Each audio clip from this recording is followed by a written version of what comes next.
Well, welcome all. My name is Seth Green, and I'm the Dean of the Graham School here at the University of Chicago. And it is a great honor and privilege to welcome you to this gathering of the Leadership and Society Initiative, which is a university-wide endeavor that seeks to help accomplished individuals think about and then activate what they want to do next. And we are thrilled today to have an amazing example of the mission of the Leadership and Society Initiative, fellow Wendy DuBoe, who has joined us for our inaugural year last year of the fellowship. And she will be in conversation over the course of the next 45 minutes with Diana Petty, who is the director of the initiative. I'll just share two notes before turning it over to Diana, who will be sharing thoughts and then having Wendy share thoughts and then moderating the discussion. The first thought is that this event is very much an outgrowth of the awesomeness of the fellows of LSI. So at the end of their year-long journeys, they each presented their roadmaps for their next chapters.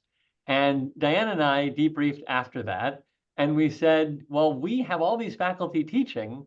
Perhaps the greatest wisdom that this initiative can share is the fellows' stories themselves, because listening to their purpose plans really was transformational, both in terms of their actual visions on content and because it really was exemplary of the idea itself of LSI, which is that people who have had great accomplishment can still think anew about their futures and can build really bold plans for what's next. And so this event really comes by way of the extraordinary outcome of that first year and the people who were a part of it.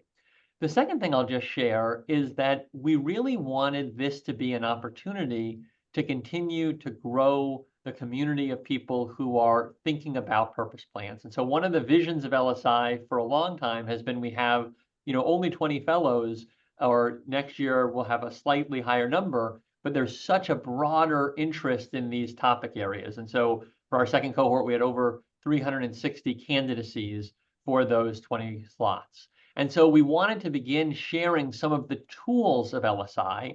And one of the tools that runs across it is a purpose plan. And we wanted to begin making this as public and as easily accessible as possible for people who may not be part of the year-long fellowship, but who still want to begin thinking about designing their next chapter.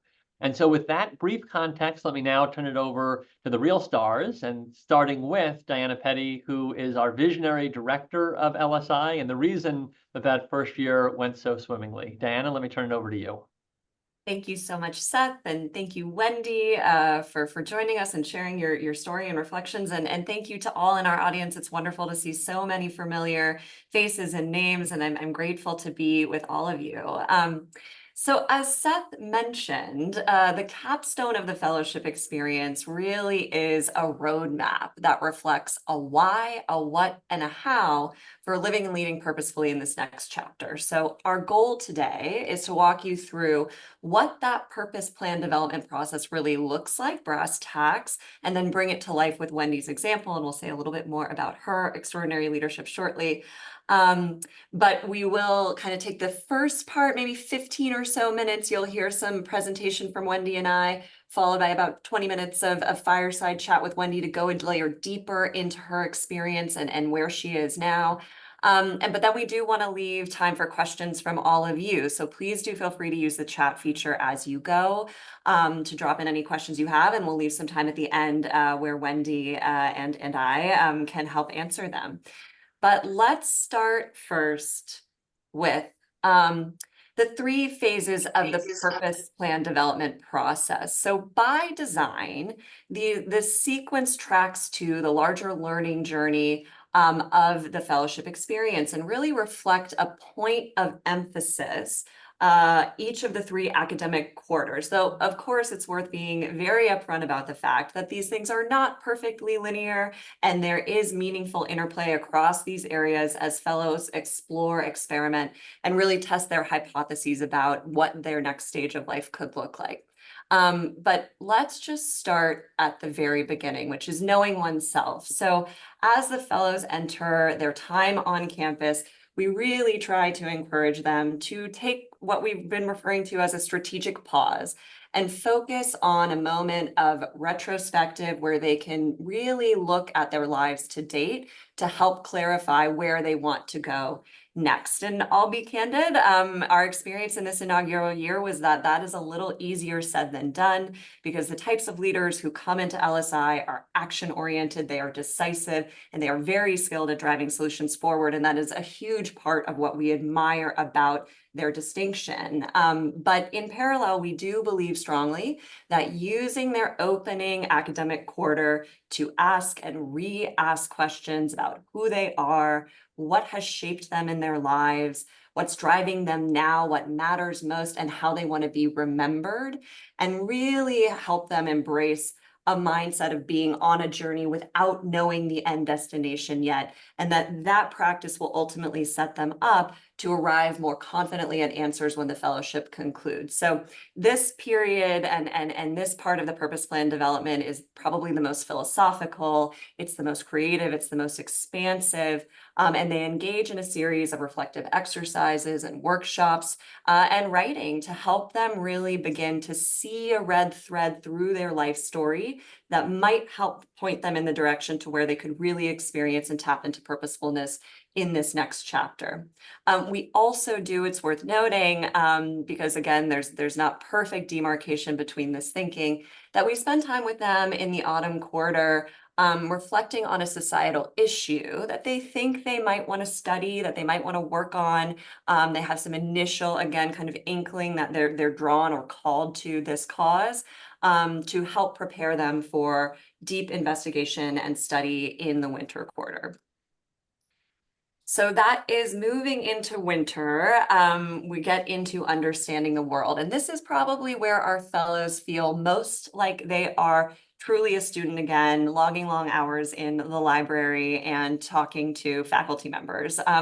So we ask them in this period to conduct independent study on a societal issue that they're passionate about and they're considering engaging with in this next stage of life and leadership. And we ask them to do this exercise for two reasons. One is to ensure that fellows are apprised on the current state of any issue, in particular promising interventions that are driving meaningful change as they consider stepping into work in that domain. So that's largely wrapping their arms around what experts are saying on this topic in terms of leaving evidence and studies, areas of consensus where there may be gaps in knowledge, and where there may be areas of debate, and lack of conclusion. But the second and maybe even more important reason we position them to do this is because we believe that conducting this research will really meaningfully help their discernment process as they dig into the state of the field and pathways for change. They start to see themselves in this arena and where they might be uniquely footed based on their capabilities, expertise, and assets to contribute to moving the needle in this area. So we support them in this moment in leveraging the university's resources, database, reference librarians, as well as talking to both subject matter experts who are academics and social impact practitioners.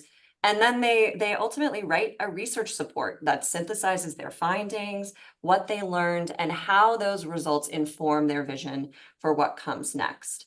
And I'll say that in this inaugural year, I saw this part of the purpose plan development as particularly powerful because almost universally across the fellows, as they began their research, something surfaced that they hadn't been aware of before that really kind of had those light bulb moments of clarity. So for fellows who came in pretty clear on an issue that they were drawn towards and wanted to work on, they learned about new innovations in the field or kind of very cutting edge and recent and nascent advances that caused them to pivot exactly how they might get involved and where they could plug in. And conversely, for people who had a kind of wider option set of what they imagined working on and what they wanted to study, going through the paces of talking to experts and hearing from social impact practitioners surface possibilities that hadn't really been on their menu before. And so we really did see a lot of meaningful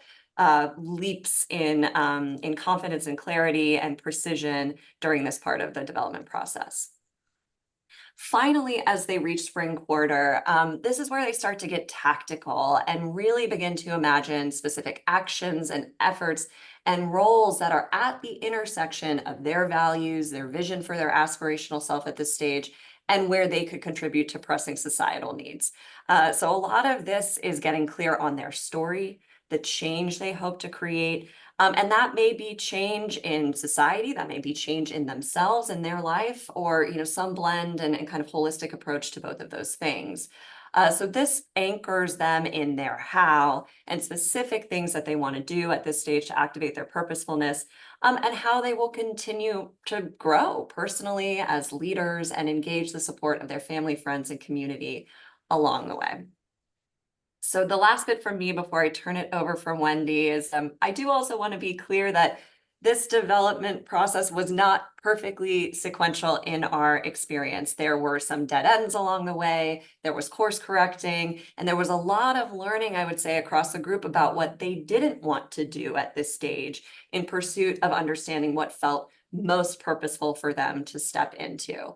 And at the end of the day, or at the end of the year, that is, we saw a really interesting range of different types of purpose plans, roughly bookended by what we've labeled as inside out or outside in approaches. So that outside in were folks who, there was a societal need that just had created a fire in their belly, and they felt that they were almost a higher calling to lend their leadership capabilities in service of this effort. And that by tapping into that issue area, by lending their expertise, they would derive a deep sense of purposefulness and meaning and enrichment and fulfillment in this stage of their lives.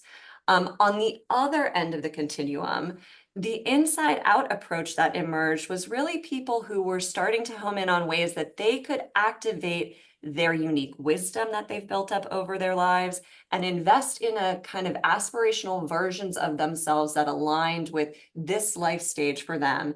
And that by doing that, it would really position them to be the most impactful leaders they could be, whether that was just in their neighborhoods and their communities or at a larger scale. So a lot of those folks now are focusing on things like teaching, on writing and thought leadership, and advocacy. So again, all of this just points to, for us, what we have felt very strongly all along is that there is no archetype for purposefulness and impact at this stage, and it is very individualized. And the way the purpose plan development process is designed is to support fellows in finding their definitions of purposefulness that uniquely fit them at this moment. The other thing I also want to be very upfront about, we have started using a President Eisenhower quote that in the Army he learned, there are no plans, only planning. And so though we do, help fellows in leaving with their roadmap, we very much want to acknowledge and encourage that this is an ongoing evolution and iterative process. So in addition to supporting them during the year in crystallizing their vision and discerning where they can tap into this sense of purposefulness, we also want to provide for them a toolkit of different frameworks, practices, and relationships and networks to set them up for dynamism and adaptability as they continue to iterate once their plan gets underway. So with that as a backdrop, I'm excited to turn it over to Wendy to hear what her purpose plan has turned into at the end of her fellowship experience. But because she won't do it herself, I do want to highlight some of her incredible work up until this point. So she currently is the vice chair of the Institute for Nonviolence Chicago, which you will see dovetails very purposefully with her vision for impact at this stage. But she's also the immediate past CEO of United Way of Metro Chicago. And during her 15-year tenure there, she reinvented their community investment approach and developed and implemented a 10-year impact plan focused on education, income, health, and safety solutions. She also brings a significant experience from the private sector, serving as Vice President of Investor Relations at Fleischman Hillard and Director of Business Development at Ameritech International. Beyond the Institute for Nonviolence Chicago, she is also a member of the Cook County Commission on Social Innovation, the Commercial Club of Chicago, the Chicago Network, and the advisory board of Loyola University's Baumhart Center for Social Enterprise and Responsibilities. So with that, Wendy, thank you, and looking forward to hearing your plan.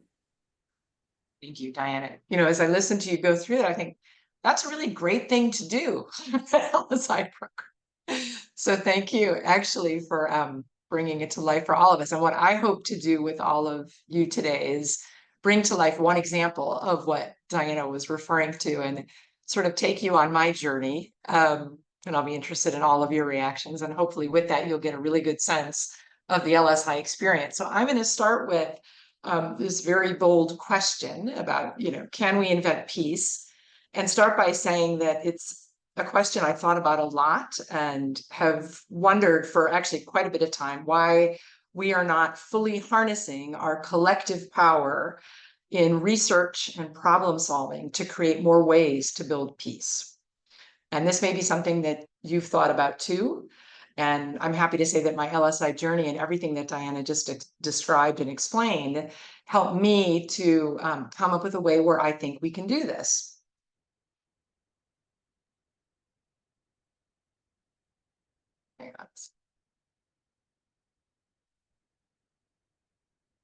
So I'll start by saying that if there ever were a place and a time to do this, it is in our country, and it is right now. We find ourselves dealing with a violence problem that I'm sure you are all tuned into in our communities that is both inhumane and unsustainable.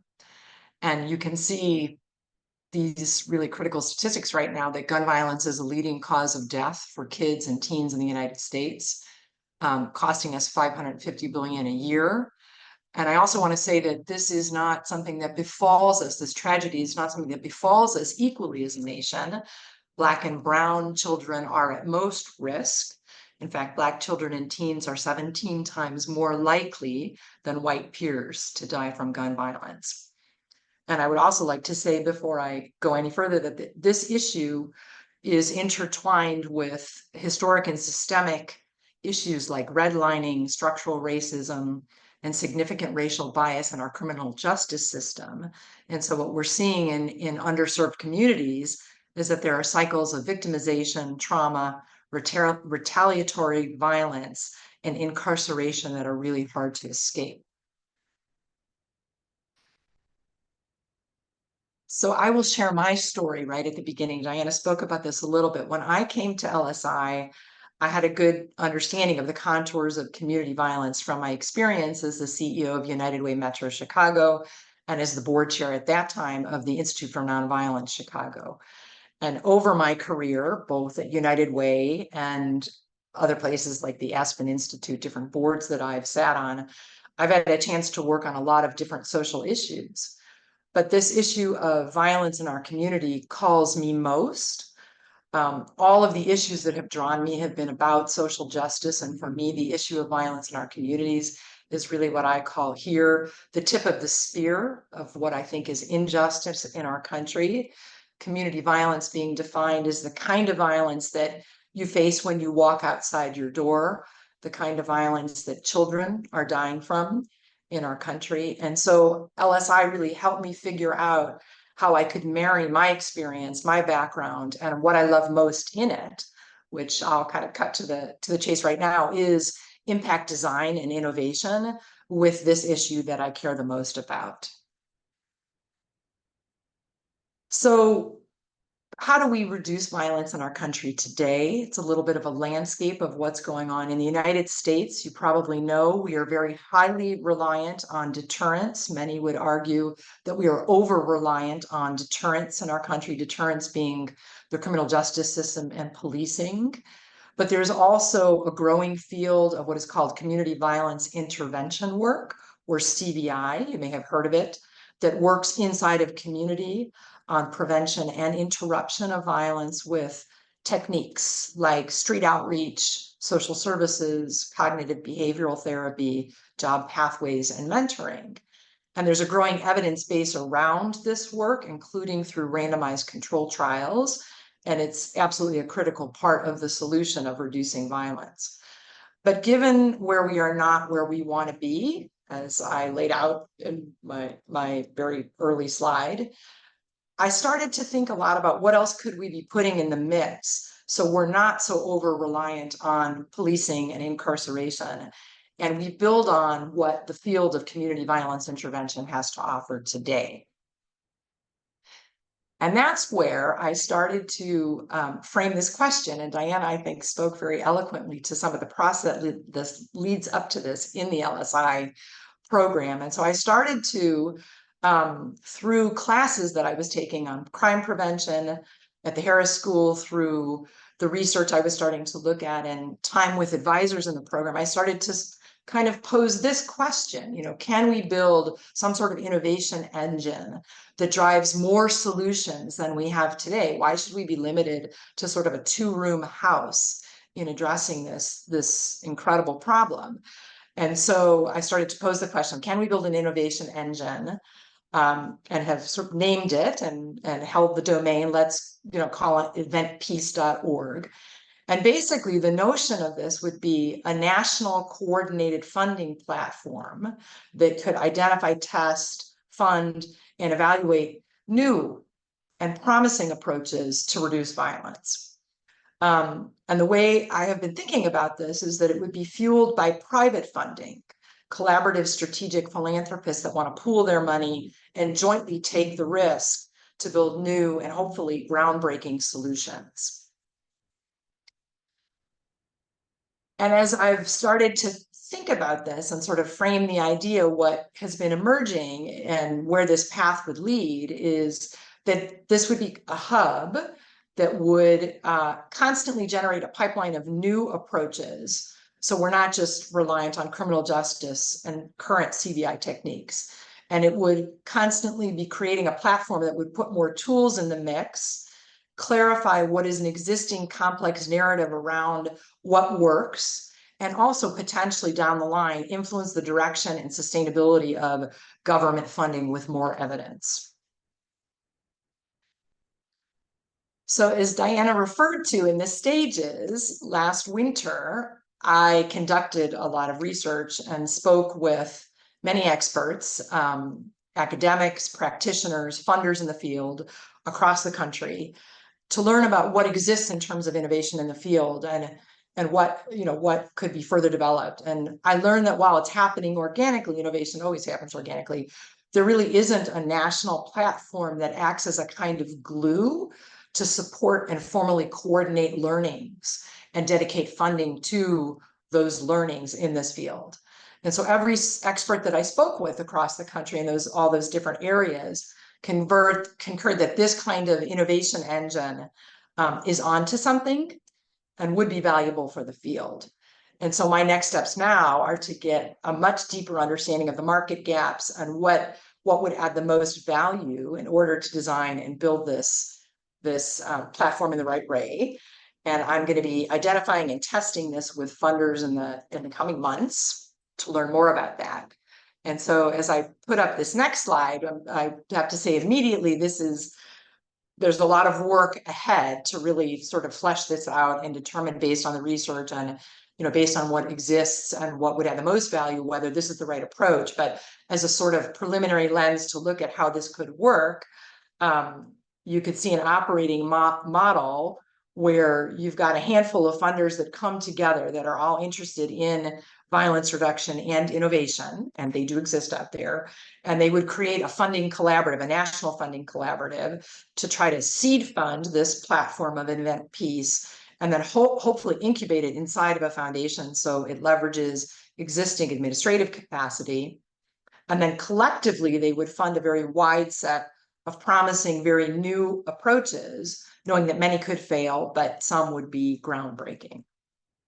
And then as the funding and the testing would grow and evaluation would grow, funding would be dedicated further, right? So it would be a proof of concept model, and you could utilize approaches that go after innovation, sort of like DARPA does in the Defense Department for the government. So this would have a very intentional way of trying to find what is most promising and innovative across the country.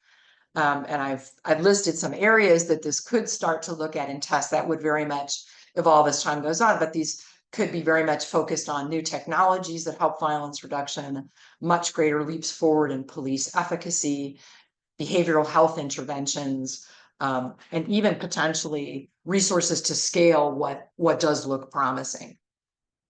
So I've started to map future phases of work.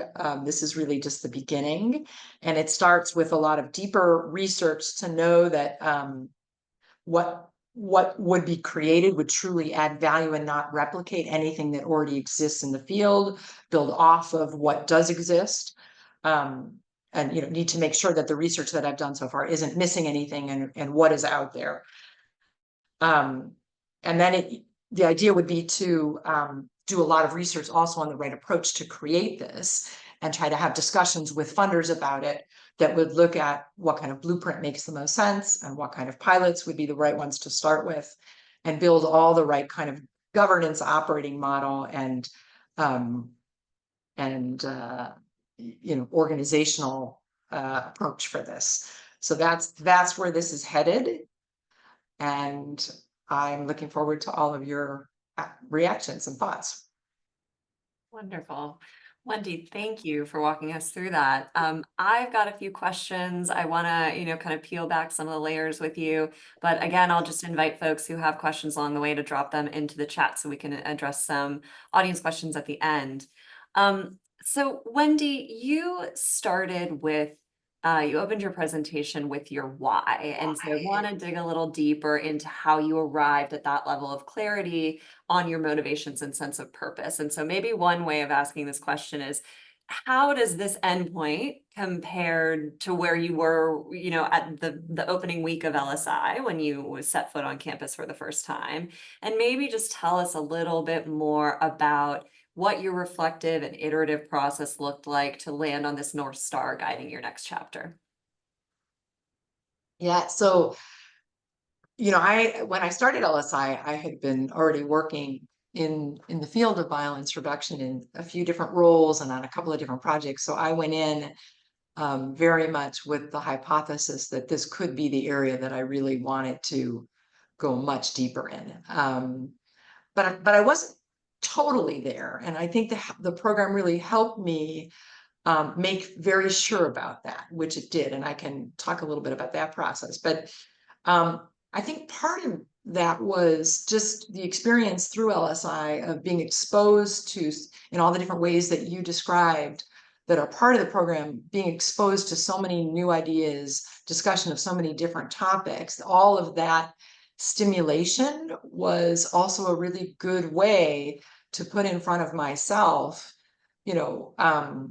a kind of, thoughtful process, a comparison of, I'm interested in a lot of issues. I'm interested in a lot of social justice issues. I've worked on a lot of them. I've seen a lot of them.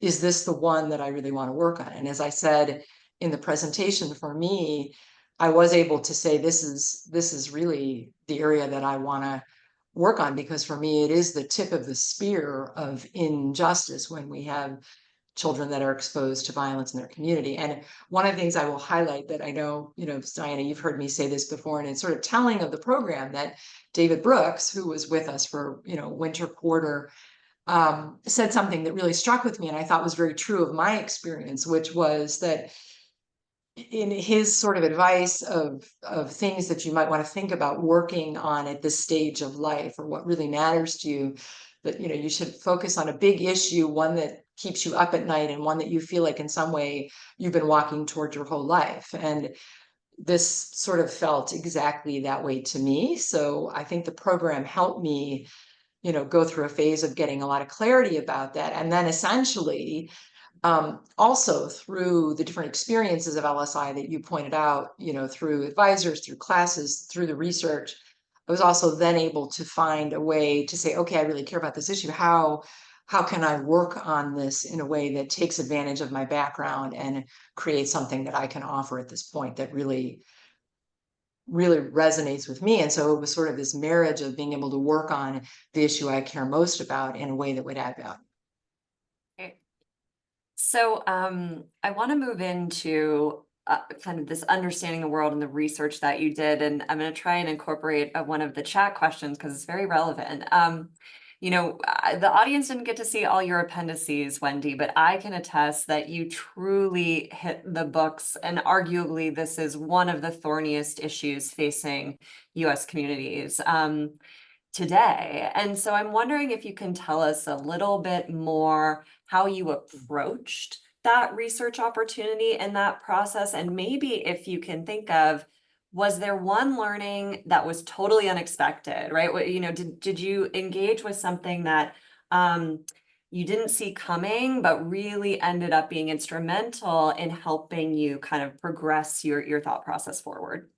Yeah, it's great. So, yeah, I'll just describe what I went through. What I experienced. I did a literature research project, as Diana knows, and then wrote a research paper on current landscape of violence reduction and innovation in the field. And I used the university library. I worked with two librarians, one who was an urban studies librarian, one who was a booth librarian. They each had very different perspectives. And then I was able to work with an LSI research advisor, Millie Ray, who was fantastic. And then I conducted interviews with experts across the country. And I should say, I heavily used AI to lay out the research approach, sort of the outline for my paper, and then to kind of front end the searching. And I was super fortunate to have incredible advisors helping me all the way through this. So academic advisor Jens Ludwig, who's head of the crime lab, Julia Stash, former head of MacArthur Foundation, and then a coach as well, Elisa Spain. And so it was a process of iterating with them as I went too. So I started with this hypothesis that came out of taking Jens Ludwig's crime prevention class that was sort of left me with like, why don't we know a lot in this field, but it seems like we don't have this machine going that we really should, adequate to the occasion of the problem in terms of R&D, to know exactly how we're going about this in a methodical way. And so that was sort of the impetus, if you will. And as I sort of started the research, I knew a lot about the field as a novice, let's say, but it was really helpful to dig into it and to realize, I realized that we've got this kind of two-room house right now. Maybe this is one of the learnings, Diana, to your question, of essentially deterrence, policing, incarceration, and then community violence intervention techniques. But what more do we need in the mix? And are we too reliant on sort of just the state of affairs as it's been for a while? There is a lot that's evolving in community violence intervention, but most of the money is coming down for direct service. So the aha was, maybe we need to very intentionally, in a very sort of dedicated fashion, set up a national kind of dedicated funding stream for this. And then I think the exciting part was to then talk to a lot of people about that idea, starting with my advisors and then people across the country, and to hear, wow, okay, don't know exactly how that would work or exactly how you'd create it or where it would sit, but yeah, man, that would be useful. It kind of gave me energy and it's giving me energy to keep going with this. Yeah. And so building on this idea of like where you find your energy, right?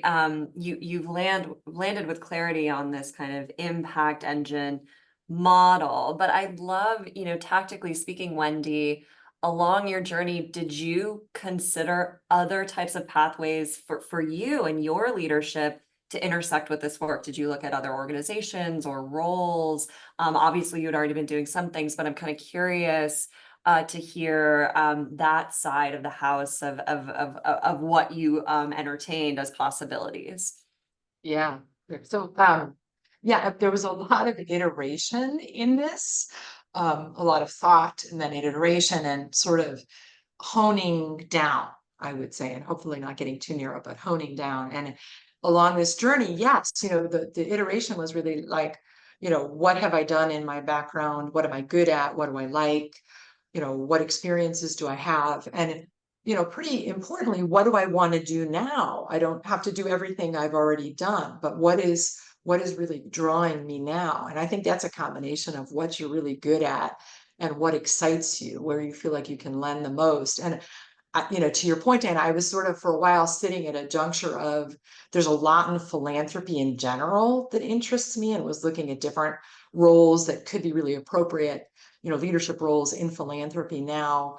And then I was thinking, but then this idea of innovation and trying to really like add something very new was calling. And so I think where I landed was sort of a combination of the two, because understandably, given my background, the design of this, the thinking of this is very much in the philanthropic space. Normally, something like this would be done in government. This would be an R&D machine like we have at DARPA or we have at the NIH. But I think in this field, that's really difficult to happen because of the polarization of the politics on different sides of it. And so I feel like this thing needs to get started in the private arena.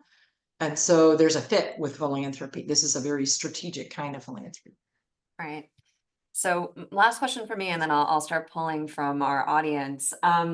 So I think one of the most exciting things, Wendy, and you mentioned this, I mean, this is only the beginning, right? You really are now embarking on this work in earnest. And, you mentioned some near term, there's more research to be done, there's more engagement with leaders in this field. But I'm wondering again, if you can kind of just give us a little bit more flavor on what continuous learning looks like for you and how you're kind of continuing to iterate as you learn new things as you take these steps forward.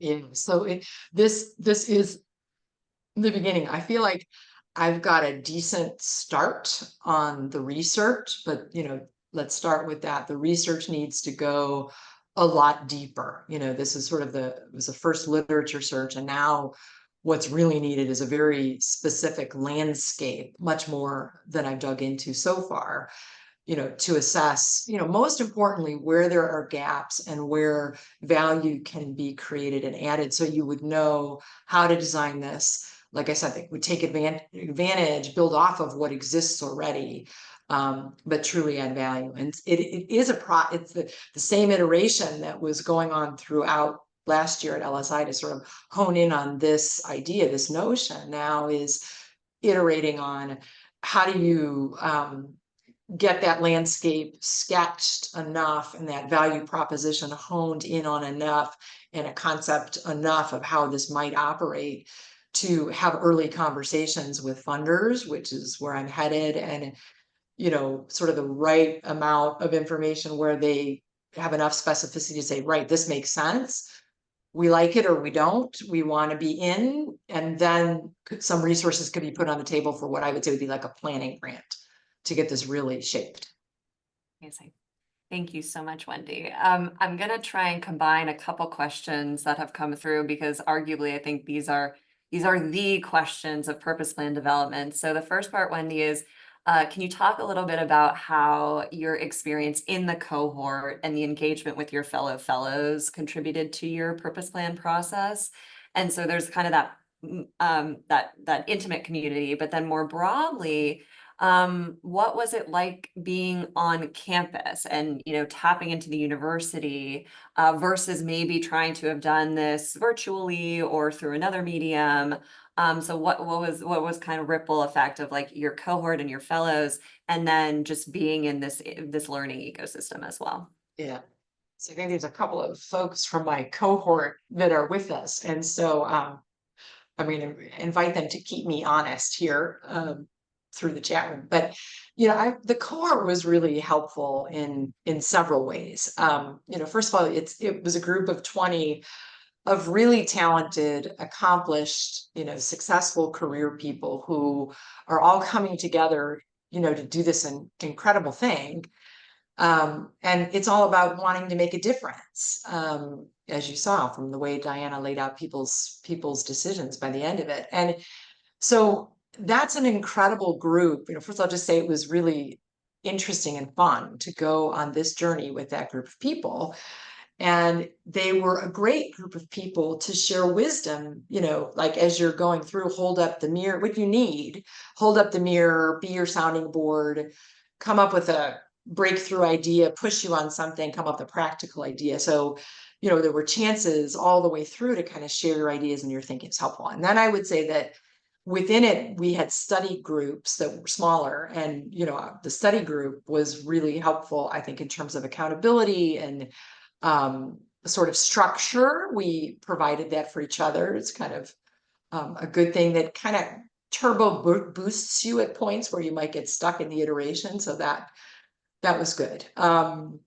So, you know, it was fun. It was just fun to go through it with this group of people. And now we're all connected, which is really nice. And then I loved being on campus. I think everybody, I don't think anybody didn't really enjoy being on campus. I mean, it was very enlivening and, you know, wonderful to be down there and have the chance. I didn't have talked much about this, but not just the chance to be with and learn from the instructors of LSI, but the chance to connect with people throughout the university. So LSI brought in a lot of different people to speak to us and interact with us, whether it was through immersion days or discussions over lunch with Nobel laureates that were amazing. And we were empowered. And I would say people across the university were really receptive. I reached out to different people about this purpose plan that you've seen that were not my professors or advisors, just in the sociology department, and said, what do you think? You've got a criminal justice background. What's your reaction to this? And that was amazing. And it was fun it was really energizing being with the students.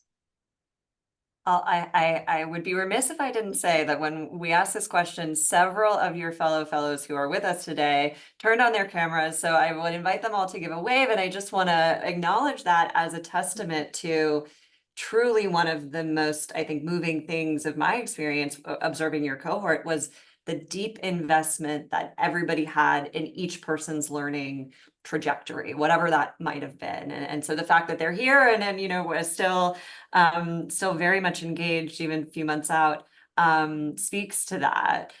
So Wendy, we have time for maybe just a few more. But I wanted to ask kind of a simple, but maybe a hard one. What was the biggest surprise of your purpose plan development? Was there kind of can you pinpoint something that really surprised you?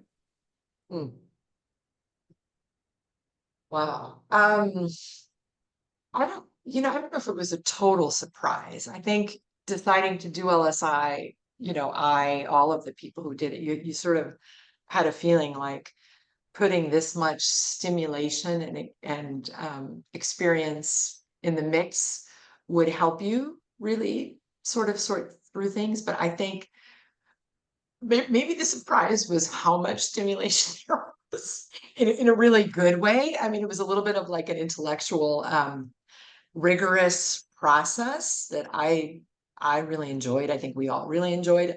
Miss it now.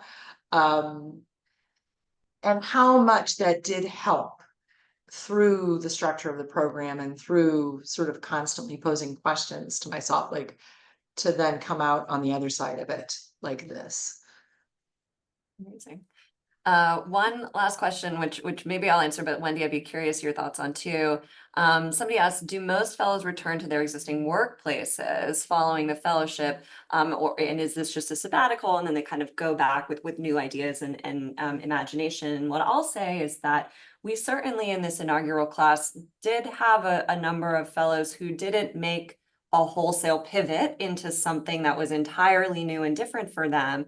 But I think universally, all of the fellows, even if they were going back into places they had or work they had that was somewhat familiar to them, they're moving differently and they're sort of moving with a different outlook and mindset on how they're prioritizing their leadership decisions and opportunities at this stage.